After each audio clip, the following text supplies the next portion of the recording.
When Gino's family supports Jasmine and Matt on 90-Day Fiancé Happily Ever After, netizens respond in a deceptive and rude manner. His cousin Dana and his wife, Michelle, chastised him and backed Jasmine and Matt while he attempted to settle the dispute. Netizens weren't impressed, even though Jasmine was grateful for their support. Gino was negatively portrayed by Dana and Michelle, who also pointed out his errors to Jasmine, but that wasn't all. They refused to check on Gino or Natalie, and they even let Jasmine and Matt mistreat him in front of them. Gino was held responsible by Dana and Michelle for the altercation that erupted between his partner Natalie and his estranged wife, Jasmine. When Jasmine criticized Gino for leaving her, Dana and Michelle nodded in agreement since they thought the drama was the result of his bad choices. Fans of 90-Day Fiancé Happily Ever After took to X to voice their opinions as they persisted in their criticism of Gino. In an attempt to have fun, Gino took Natalie to Dana's birthday celebration, according to one online commenter. But when Jasmine showed up with her friend, Matt, things took a turn for the worse. She called Natalie derogatory names, got into a fight with her, and made fun of her for attempting to date Gino. Even though Gino and Jasmine were married in an open marriage and Jasmine lived with Matt, she still became angry when she saw Natalie. Michelle went up to Jasmine after the altercation had subsided and informed her that Gino was giving them both contradicting accounts. Michelle claims that the actor of 90-Day Fiancé Happily Ever After informed Natalie that he wanted to reunite with Jasmine, but that was untrue. Michelle claimed that Gino was the one who started the argument between the two women by lying. When Jasmine called Gino, she nodded in agreement as well.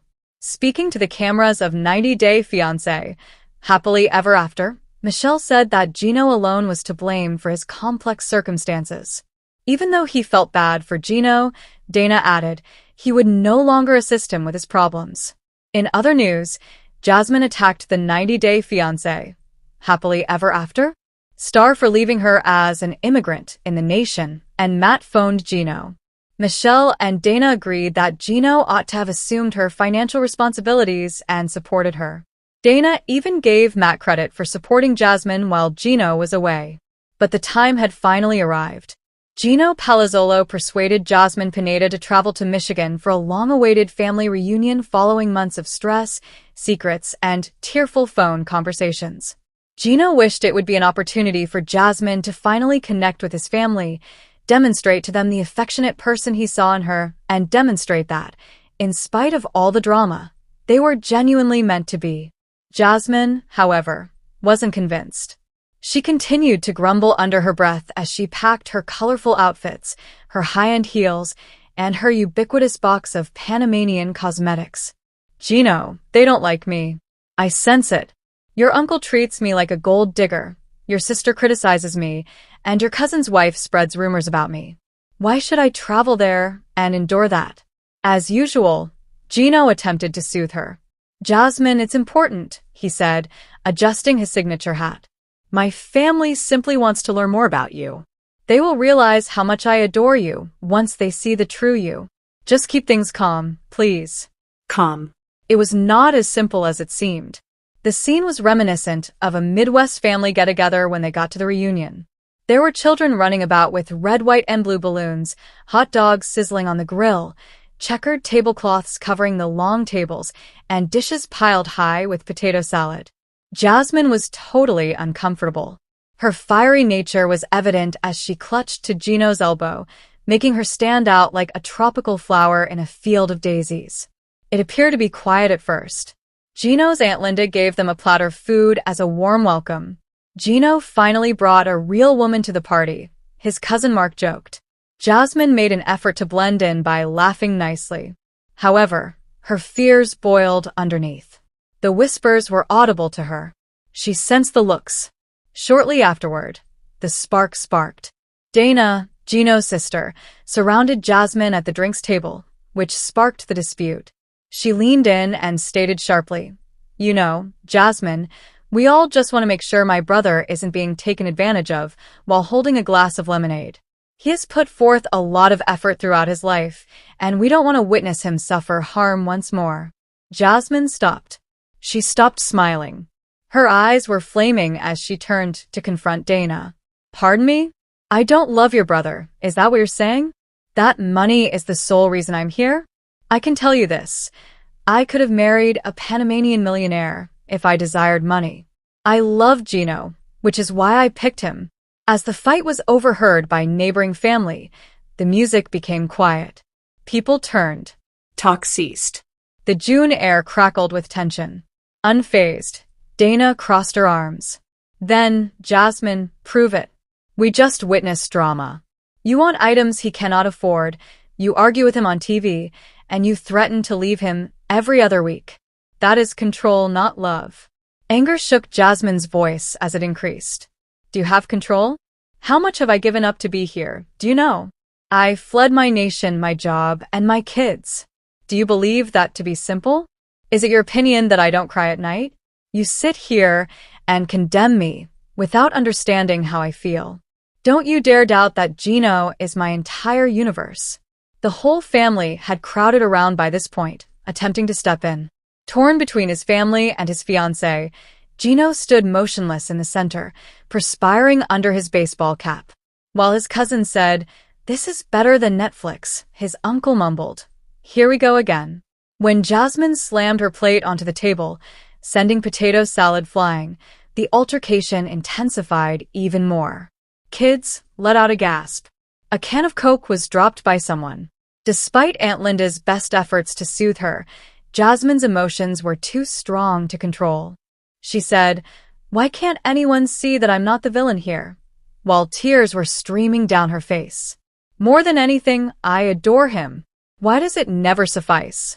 Finally emerging from his paralysis, Gino took a step forward. He screamed louder than anyone could have imagined, his voice shaking. "Enough! Stop it, everyone! If you can't accept my fiancée, the lady I love, then perhaps you can't accept me either." The quiet was overwhelming. The air was heavy with his words. Jasmine gazed at him in disbelief, her rage turning to a mixture of thankfulness and sorrow. "Thank you, Gino," she whispered as she held his arm. The family was in a state of shock. The battle had etched a line in the sand, but some still appeared guilty and others were doubtful. Whispers and uneasy quiet took the place of the music and joy, ruining the reunion. Later that night, Jasmine and Gino sat on the porch together as the sun sank over the backyard and the most of the family went to sleep. On his shoulder, Jasmine laid her head. "Gino, perhaps I will never be accepted by your family." He gave her hand a squeeze. "Perhaps. However, I accept you. That is the only thing that counts." Jasmine and Gino, two lovers against the world who were prepared to fight through every storm, even if it meant fighting the very people they called family, had a stronger link at the end of the night rather than harmony. And Jasmine muttered, almost to herself, as the yard was illuminated by the last firefly, "They might never comprehend us, Gino. However, they won't ever shatter us." But the sky was painted in pink and gold hues as the warm Panamanian sun was just about to set. Jasmine Pineda was sitting calmly in a seaside cafe, staring off into space. She had been anticipating this day for weeks, wondering if she and Gino Palazzolo would still be together. Jasmine questioned whether they would ever be able to rekindle their love after so many arguments, miscommunications, and times when they both almost left. A few minutes later, Gino showed there with his typical anxious vigor. His baseball cap was securely fastened to his head, acting as a barrier against the insecurity he was experiencing within. His heart pounded at seeing Jasmine. She still left him speechless in spite of everything. She raised her head to meet his gaze, her face reserved yet gentle. Gino sat across from Jasmine and murmured softly, "Hello, Jasmine." She said, "Hello, Gino," in a composed yet slightly tense voice. They were silent for a long time. Memories of their history, including passionate and angry times as well as the hurtful words that had pierced their hearts, weighed thick in the air. They both understood that the purpose of this meeting was to determine whether they still had a future together, not merely to have coffee. The silence was finally broken by Jasmine. "I want to stop fighting, Gino. I've had enough of the drama and the tears. I just want to know if this is something that can be fixed. Or is our time being wasted? With his hands fumbling with his cup, Gino inhaled deeply. I acknowledge my faults. I've occasionally failed to express how much you mean to me and have been obstinate and insecure. However, Jasmine, I'd rather not lose you. My life's love is you. I think we can make this work if we're prepared to try. Emotion filled Jasmine's eyes. A part of her still remembered the man who had made her laugh, encouraged her aspirations, and assured her of a future with him, and she wanted to believe him. She did recall, however, the disagreements, the envy, and the moments when she thought he didn't really get her. Jasmine whispered, Gino, I need more than words. I must feel secure in your presence. I need assurance that you won't shatter my heart once I let it open. Could you guarantee me that? Gino grasped her hand gently and reached across the table. His touch was tender, a little shaky, but sincere. Jasmine, I swear. Although I cannot alter the past, I can grow from it. I want to improve for us, for you. I want us to flourish in this relationship, not merely get by. Jasmine smiled for the first time in weeks. Although it wasn't a large smile, it was genuine. Her heart's walls started to crumble. She could see Gino was making an effort and battling for them and for her. They strolled along the shore later that night. The salty breeze encircled them like an old friend as the waves gently smashed on the coast. Jasmine removed her sandals and allowed her feet to come into contact with the water. Knowing that this was a moment he had to cherish, Gino walked quietly but contentedly next to her. Jasmine abruptly stopped walking. Her dark eyes gleamed in the moonlight as she turned to face him. Do you truly think we have a future together, Gino? Not for tomorrow, not for today, but for years? Can you envision us creating a family, a house, and a life together? Gino's gaze grew softer. Indeed, Jasmine.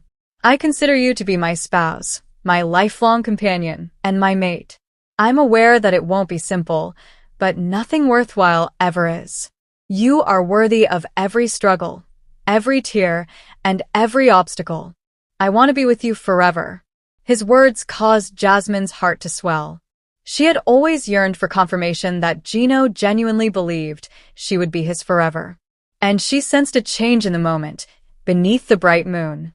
Though they didn't quite go away, the fear, mistrust, and rage no longer held her. Hope was all that was left. Holding hands, they stood silently as they saw the waves crashing relentlessly against the coast. Jasmine didn't feel like she was battling Gino for the first time in a long time. Rather, she had the impression that they were at last on the same side, prepared to confront the world together. Jasmine glanced at him before they walked off the shore and muttered, All right, Gino. Let's give it another go.